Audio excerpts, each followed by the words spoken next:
Seorang pria memecahkan patung harimau dengan palu. Saat lapisan luar patung itu hancur, terungkap emas berkilau di dalamnya. Hal ini mengejutkan semua ahli penilai harta karun yang hadir. Pada saat itu juga, seorang wanita langsung menawarkan $1 juta kios untuk membeli patung tersebut dan menambahkan $1 juta lagi agar pria itu menemaninya ke acara lelang. Namun, tunangannya yang kaya raya karena melihat pria itu berpakaian sederhana, tidak percaya pada kemampuannya menilai harta karun dan bahkan mencoba mengusirnya dari rumah lelang. Tepat saat itu, pelelang menghentikan mereka. Setelah itu, pelelang menunjukkan barang lelang pertama hari itu pada hadirin. Namun ketika barang itu ternyata hanya sebuah batu besar, pria kaya itu tidak bisa menahan amarahnya. Ia menuduh pelelang menipunya dengan batu biasa dan mengejek bahwa tidak akan ada orang yang mau membeli sampah seperti itu. Tetapi sesaat kemudian, pria itu menemukan bahwa batu tersebut adalah harta karun yang berharga dan langsung membelinya seharga $1.000. Tindakannya ditertawakan oleh para orang kaya di sana. Mereka menganggap pria itu tidak tahu apa-apa soal menilai barang antik Kanias. Bahkan wanita itu mulai meragukan keputusannya. Namun pria itu dengan percaya diri mengatakan bahwa kejutan besar akan segera datang. Di tengah tatapan meremehkan dari kerumunan, pria itu mengangkat palu dan memukul batu besar itu dengan keras. Sekejap, batu itu retak dan cahaya emas yang menyilaukan muncul dari dalamnya. Sebuah pedang emas murnios muncul di depan semua orang. Setelah terkejut, semua orang kos mulai menawar pedang itu. Beberapa bahkan menawar hingga $2 juta.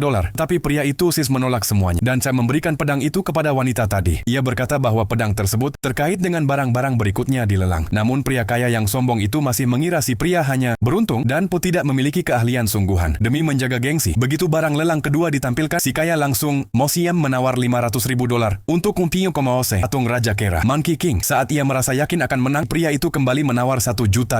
Saat itu seorang ahli mengingatkan bahwa patung tersebut hanya bernilai maksimal $100.000 karena tidak lengkap, tongkat khasnya hilang. Si kaya pun merasa lega, berpikir bahwa pria itu telah melakukan kesalahan besar. Orang-orang mencemoohnya, si pria itu tetap tenang. Ia mengambil pedang emas dan memukul patung Raja Kera tersebut. Ketika patung itu pecah, cahaya hijau terang keluar dari dalamnya. Ternyata pria itu sudah tahu sejak awal posisinya bahwa di dalam patung terdapat sebuah zamrud besar. Setelah dilakukan penilaian oleh para ahli, mereka menyatakan bahwa zamrud tersebut adalah barang antik yang nilainya lebih dari $10 juta. Saat itulah si pria kaya menyadari betapa bodohnya dia selama ini,